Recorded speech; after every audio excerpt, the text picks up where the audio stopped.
Jerman adalah negara dengan luas wilayah 357.022 km persegi. Negara ini terletak di Eropa Tengah dan berbatasan langsung dengan 9 negara. Di sebelah barat berbatasan dengan Belanda, Belgia, Luxembourg, dan Prancis. Sebelah selatan berbatasan dengan Swiss dan Austria. Di sebelah timur berbatasan dengan Ceko dan Polandia, serta di sebelah utara berbatasan dengan Denmark. Wilayah Jerman pada tahun 2022, jumlah populasi penduduknya mencapai 83.695.430 jiwa. Berdasarkan jumlah tersebut, Jerman menjadi negara dengan populasi penduduk terbanyak kedua di benua Eropa setelah Rusia. Jerman dikategorikan sebagai negara yang sangat maju dan menempati peringkat ke-9 pada Indeks Pembangunan Manusia. Negara ini juga menduduki peringkat ke-16 sebagai negara paling damai di dunia. Dengan kemajuannya negara Jerman, maka bangsa Indonesia bisa mengambil contoh dari kemajuan Jerman. Di Hari Pancasila, mantan pelatih sepak bola Indonesia yang berasal dari Jerman memberikan penjelasan-penjelasan dan arti Pancasila yang ada di Indonesia.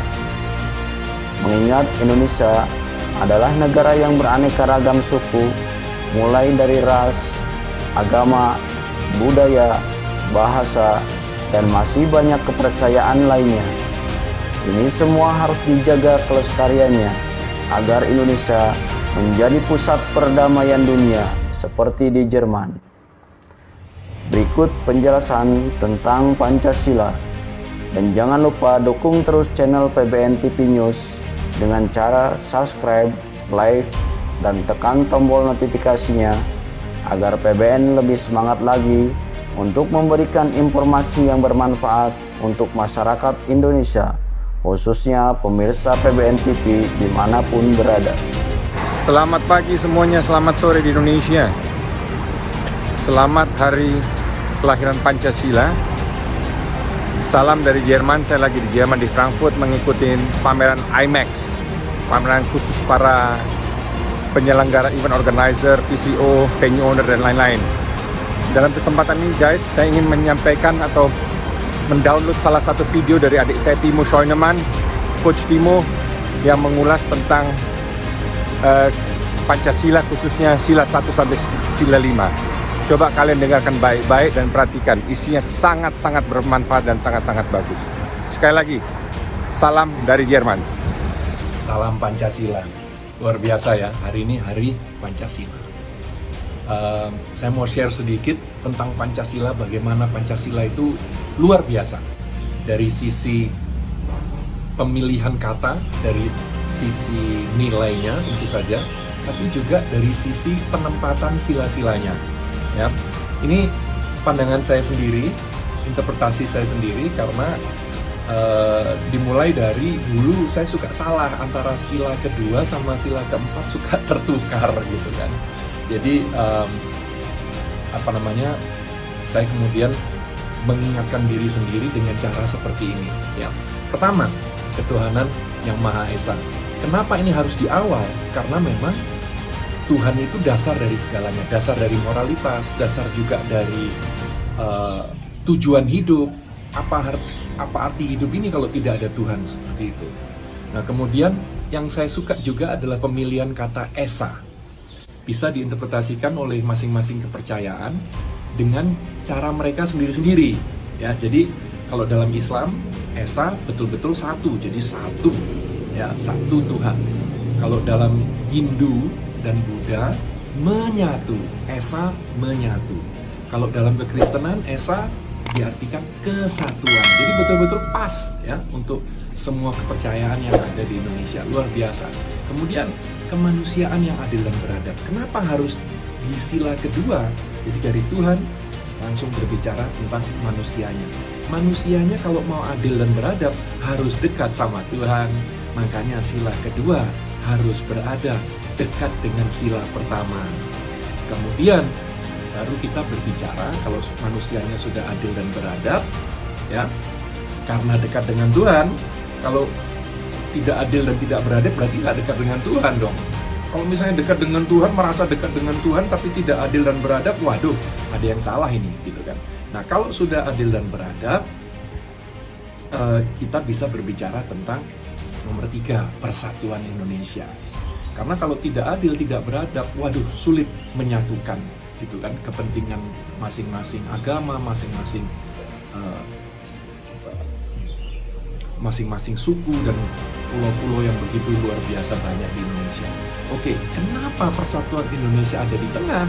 Ya, betul-betul nomor 3 kan, 2 di kiri, 2 di kanan, gitu kan. Karena menyatukan persatuan Indonesia bukan hanya menyatukan Pancasila, ya, berada di tengah, gitu ya, cocok. Tapi kalau tidak ada persatuan Indonesia, ya tidak ada Indonesia, gitu kan. Jadi menurut saya luar biasa bahwa persatuan Indonesia itu ada di tengah.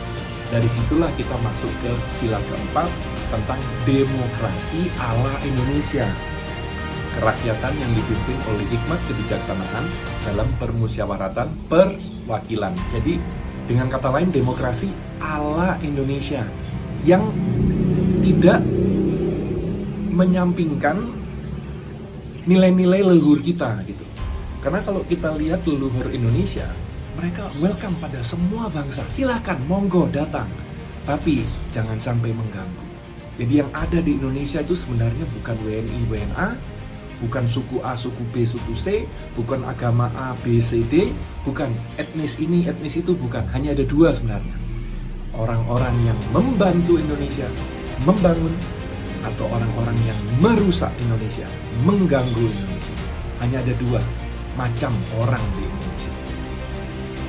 Dari situ kita masuk ke sila kelima, keadilan sosial bagi seluruh rakyat Indonesia. Kenapa ditaruh di posisi kelima? Karena ini adalah tujuan dari berbangsa dan bertanah air, supaya kita semua merasakan keadilan sosial yang merata untuk kita semua. Itu adalah tujuan daripada adanya Indonesia. Jadi itu tadi pemahaman saya tentang Pancasila luar biasa ya. Jadi mohon betul-betul dijaga Pancasila ini, karena yang membuat Indonesia begitu spesial adalah justru penyatuan dari begitu banyak bahasa, ya, suku dan agama. Itu yang membuat betul-betul Indonesia ini spesial. Kemajemukan Indonesia yang membuat Indonesia spesial, dan itu harus dijaga. Tidak akan datang dengan sendirinya. Jadi sama kalau di bola, tidak akan datang talenta-talenta yang luar biasa yang bisa diharapkan oleh timnas Indonesia. Tidak bisa. Kita hanya mengharapkan, harus dibangun, harus dididik, ya, harus dilakukan gitu, sesuatu untuk mendapatkan itu. Jadi sama dengan teknologi. Kalau Elon Musk mengatakan teknologi itu tidak datang dengan sendirinya, harus di-push. Nah, begitu juga dengan persatuan Indonesia, dengan menjaga Pancasila ini, itu betul-betul harus di-push. Kita masing-masing harus menjaga, tidak datang dengan sendirinya bahwa kita bisa menyatu menjadi Indonesia seperti sekarang. Butuh kita semua untuk menyatukan, untuk bersatu. Salam Pancasila.